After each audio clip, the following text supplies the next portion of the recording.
Yan talaga pag magiging nanay Pagod ka. lang yan. Masasanay ka rin. Dapat masaya ka, blessing. Okay lang yan. Hindi ka ba Sa isip grateful? mo lang yan. Alam mo, dapat di ka na lang nag-anak.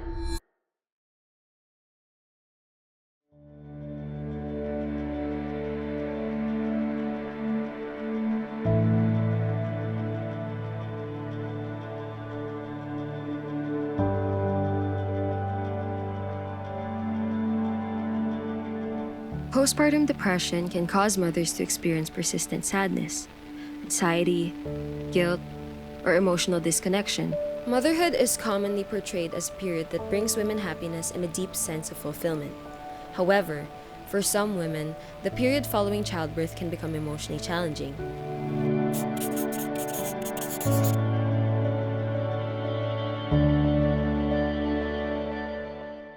So I'm Judy Santiago Aladin. I'm a mom of two. I'm also a writer and I also have a freelance job. So, my name is Mommy Trina.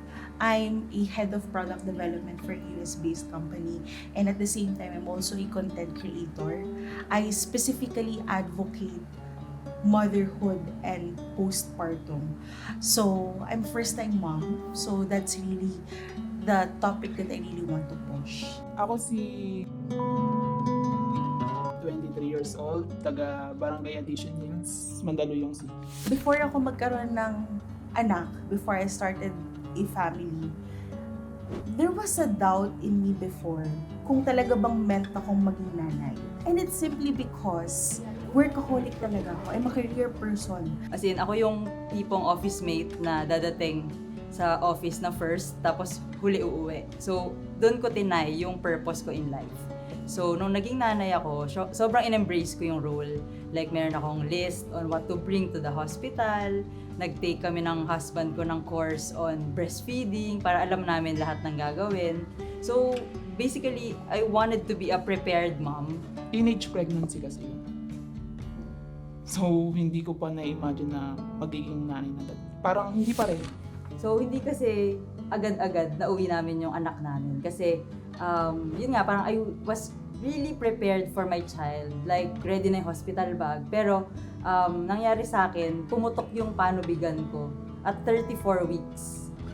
Nung lumabas na siya finally, she had to stay in the neonatal intensive care unit for 20 days. So, hindi ko agad na uwi yung baby ko after ko siya ipanganak. Hindi rin kami nakapag-breastfeed agad. Yung mga pangarap kong gagawin, 'di ba? Kasi pinlan ko na, pinrepair, ganyan. So, hindi ko siya agad na uwi. And may days na uuwi na kami ng husband ko sa bahay, wala kaming dalang baby. And what I was gonna do, magpapump ako sa bahay, iyak ako na iyak, pump. Tapos pupunta kami ng hospital the next day to bring the milk to my child. Kasi 1.5 kilos lang siya nung lumabas. Masaya. Kasi winelcome siya ng parents ko. Kahit nung una nalaman nila na, ayun nga, maaga ako nagkaanak. Siyempre, yung pangarap ko, biglang naudlot ba?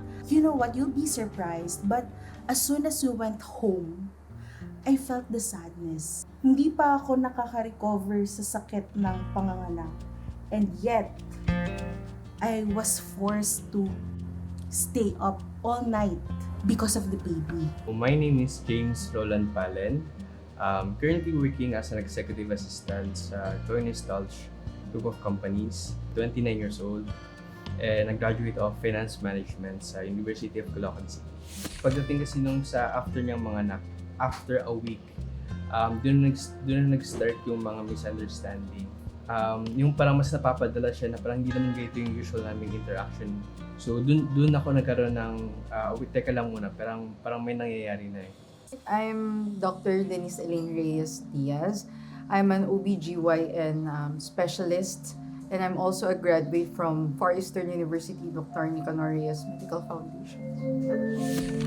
Actually, with regards sa emotions ng isang postpartum na woman, it's both hormonal and physical.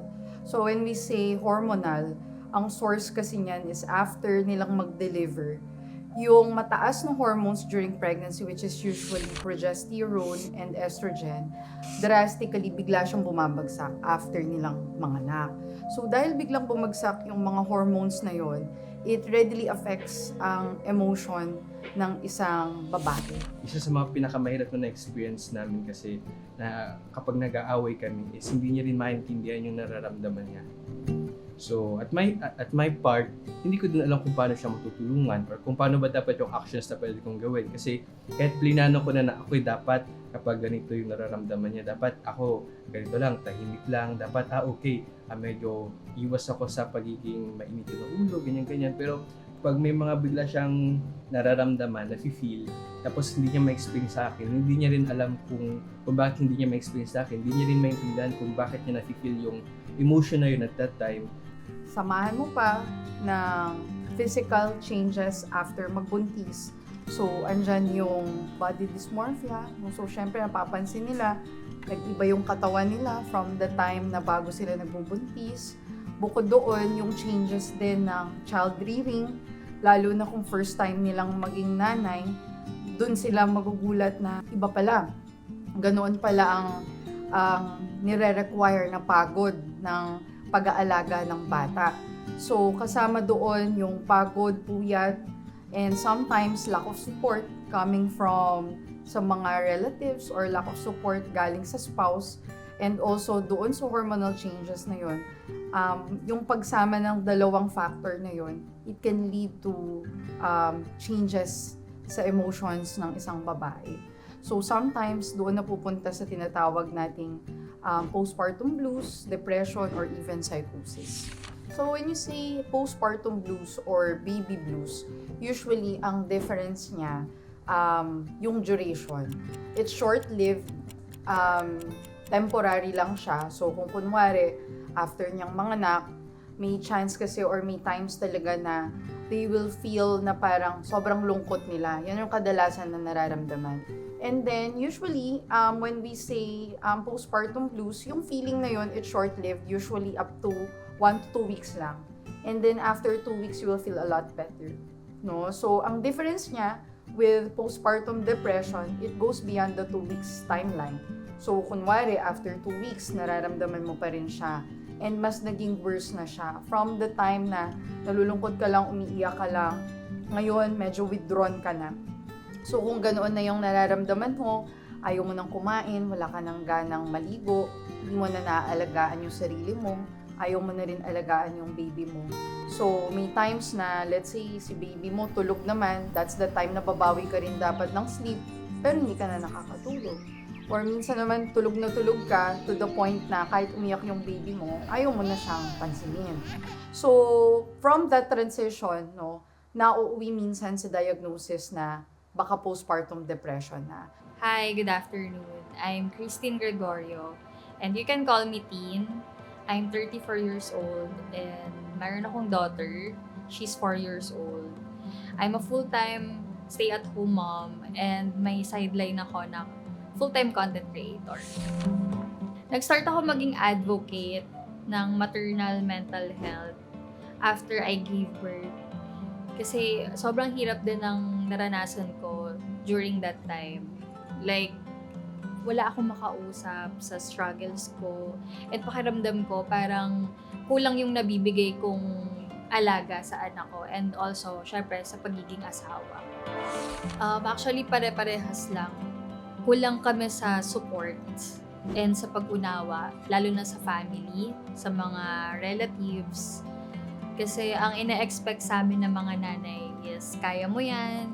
Kumbaga, nasa sitwasyon ka na, pinili mo yung sitwasyon na yan. Kaya ang iniisip ng iba sa amin na kaya namin, kahit na nakakapagod. Pero sa totoo lang, sobrang hirap. Like, hindi namin ma-explain yung nararamdaman namin. Kasi yung pagod, yung physical na pagod, exhaustion, mapapahinga mo siya. Pero once na naging nanay ka na kasi, yung utak mo, 24/7 siyang kumikilos. Ang kadalasan na pamahiin dyan, baka naririnig nyo rin to. Pag bago kang panganak, huwag kang maliligo kasi mababaliw ka. Yan ang kadalasan na na-associate nila na kapag naigo ka daw, nauuwi nga sa postpartum depression or problem sa pag-iisip. No? Pero hindi totoo yun for sure, no? Sabi nila kapag ka bagong panganak ka, tapos naligo ka, mabibinat ka. But goodness gracious, they are asking you not to take a bath for 30 days. And there's this thing called postpartum odor. Dahil sa hormones, bumabaho ka talaga. I didn't smell like that before. First time ko naamoy yung sarili ko ng ganun kabaho. And yet wala akong magawa kasi papasukin ako ng bibig. And the thing is, bawal kang maligo. Tapos babalutin ka pa sa pajama set. May jacket ka pa. May bonnet ka pa. May medyas ka pa. So pawis na pawis ka. So sobrang nakaka-upset. And truth be told, nakaka-degrade yun.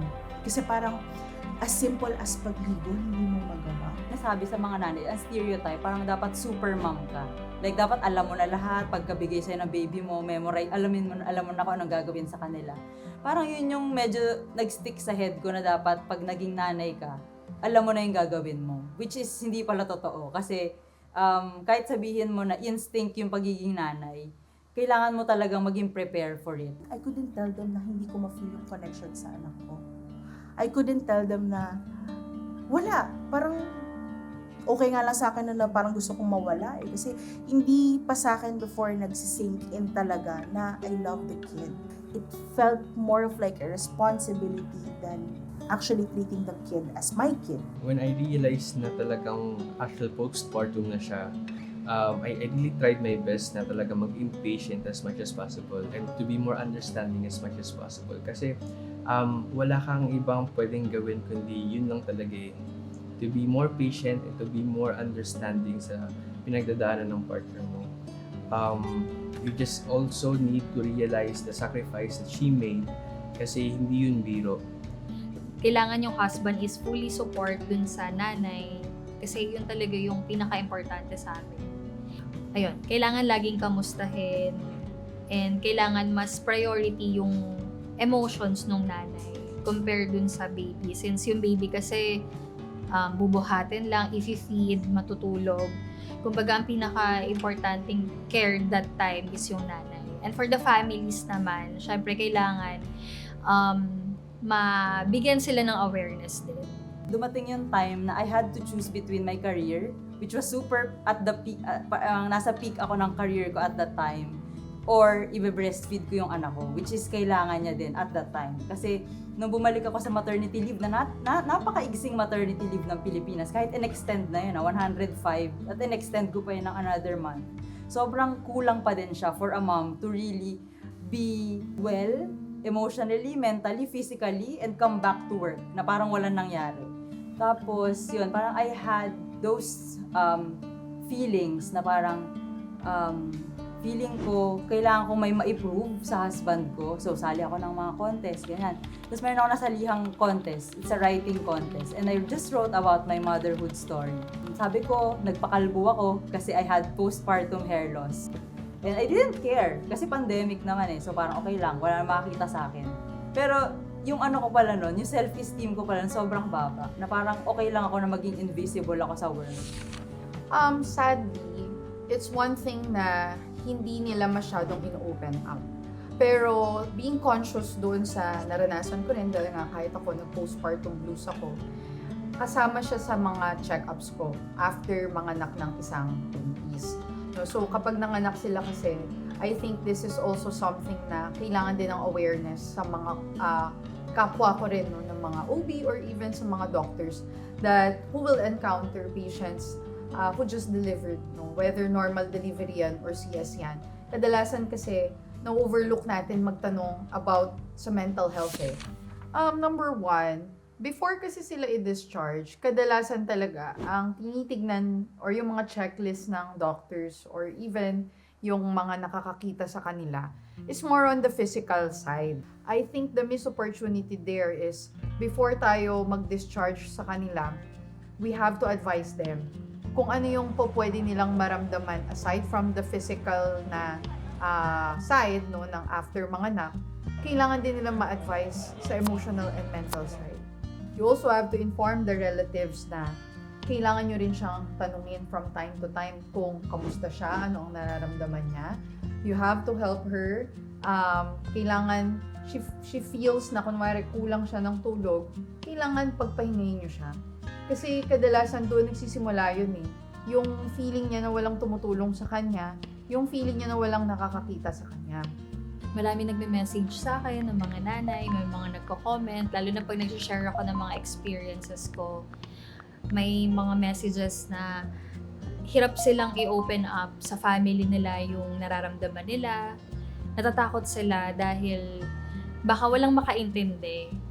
And sa experience ko, ganun din. Nakakatakot talaga siyang i-open kasi iniisip namin baka hindi nila, baka iba yung feedback nila. Like, isipin nila nag-iinarte ka lang, baka pagod lang yan. Ayun, isa sa mga naging outlet ko after pregnancy is yung content creation. So, sinashare ko yung mga journey ko, personal struggle and experience ko na nararanasan during that time. So, isa sa mga contents ko din is to give awareness din, hindi lang sa nanay, kundi sa mga tatay and sa family nung mom or nung nanay na nakaka-experience ng postpartum depression na hindi lang sa paghahanda ni baby, I mean sa mga gamit or sa financial, kumbaga dapat yung mag-asawa, ready din sila mentally sa kung ano mangyayari after pregnancy, pagka nandiyan na yung anak nila. Sa totoo lang, yung mga sumunod na araw, dun ko na na-feel yung resentment, yung sadness, dun ko na rin na-feel yung sinasabi ko na parang, ito na lang ba yung life ko? Dito na ba iikot yon? Nagsisink in na sa'yo yung doubts, magsisink in na sa'yo yung sadness. And usually, it happens kapag ka ako na lang yung gising. Wala akong makausap, madilim yung paligid. Kahit manood ako ng mga shows that used to be my comfort shows, hindi nagsisink in sa akin yung palabas. Mahirap talaga eh. Even her, na may pinagdadaan ng postpartum, hindi niya rin maintindihan kung ano ba yung mga possible na pwede mag-trigger sa mga feelings niya. Bigla na siya makaka-feel ng down, makaka-feel na ng sad. Minsan, magagalit siya sa'yo, pero wala ka talaga pwedeng gawin kundi yun eh. Yung maging talaga, understanding, more patient, and yun nga, yung lagi mong isipin na between sa inyong dalawa, hindi ikaw yung, mas siya yung nag-sacrifice ng body niya compared sa sa'yo. Ang turning point sa akin, kaya nag-seek din ako ng professional help, was may time na kaming dalawa lang ng anak ko sa condo. Tapos muntingan ko siya mapalo sa sobrang galit ko sa routine namin. Like, ano ba? Ito lang ba yung gagawin ko? UP graduate ako. Tapos yung trabaho ko, iniwan ko para dito sa batang to. Tapos ngayon, nanggangangaw-ngaw lang to. I mean, gets mo ba yung feeling na yun? So, during my session, ang sabi sa akin nung therapist ko is postpartum rage, yung naranasan ko. And siya din nag-explain sa akin na malawak ang postpartum. Hindi lang depression, hindi lang blues, maraming aspect. And sa case ko kasi, rage na yun nangyari. Like, isang araw na lang, siguro sa sobrang pagod, bigla na lang akong sumabog. So, nung bringing up ko yung case ko sa nanay ko, buti na lang we had that conversation kasi dun ko nalaman na she experienced something similar. In a way, may difference din kami. Sabi ng mom ko, nung nanganak siya sa akin, ang naramdaman niya before is lagi siyang madaling magalit. Konti pa lang nakibot ng tatay ko before, nagagalit siya. At yung galit niya, hindi siya nabigyan ng glass ng water na naghanap siya. Grabe yung galit niya para sa glass of water. Siguro nabuhos ko yun sa isang tao. Sa tatay ng anak ko. Hindi sa pamamagitan ng salita. Nananakit ako. Nalabas ko siya ng ganun. Kaya, I'm so happy na gusto niyong mag-raise awareness on this. Kasi, at the time na I was studying breastfeeding, I was preparing for my for childbirth, wala akong nabasa about postpartum depression. So, kung alam ko na pwede pala mangyari yun sa nanay, sana nakapag-prepare ako.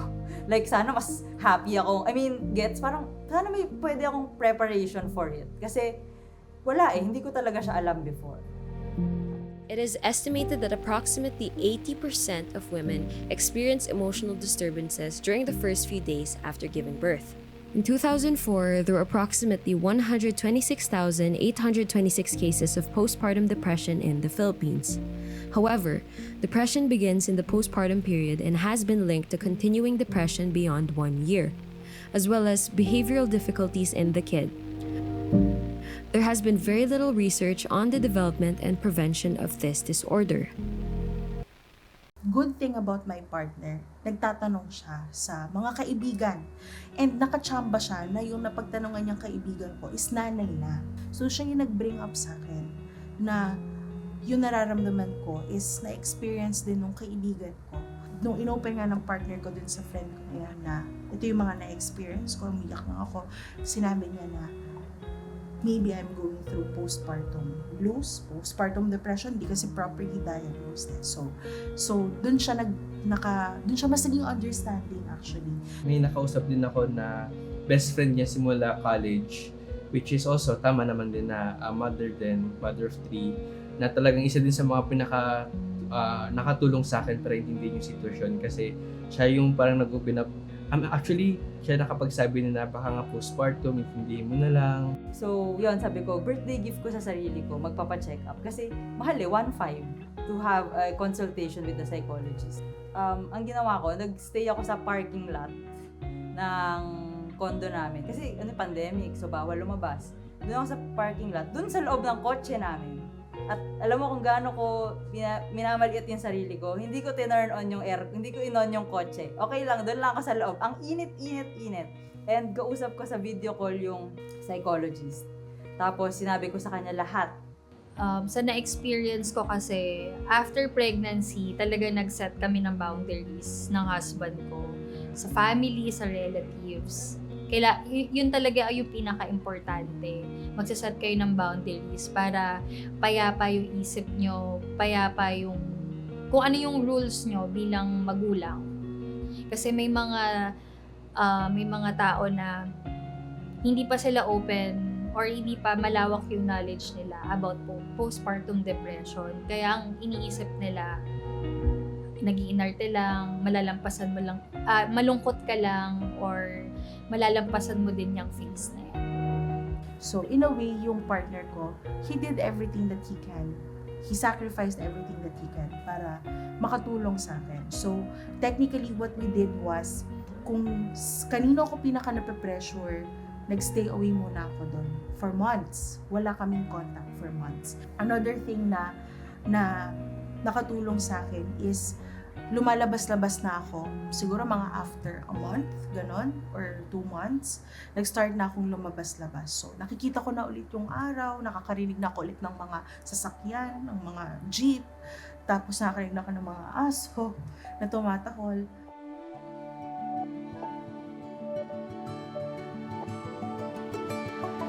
Now, I really wanted moms to advocate for themselves, to really claim their right, to take breaks, to take a rest, na hindi kailangan magpaka-martyr when you become a mother. Kasi bilang nanay, sobra na yung binigay mo. I hope that other moms will find a way to actually find help.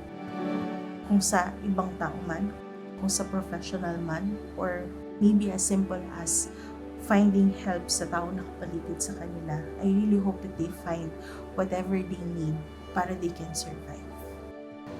Huwag kayong matakot na mag-open up.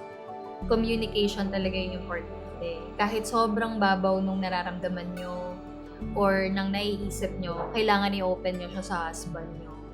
Importante din na huwag nyong itago kasi pag nag-pile up yung emotion na yun, pag nag-pile up yung mga iniisip nyo, sobrang mas lalo kayong mahihirapan. Kailangan makahanap ka ng taong safe and alam mong may intindihan ka sa sitwasyon mo.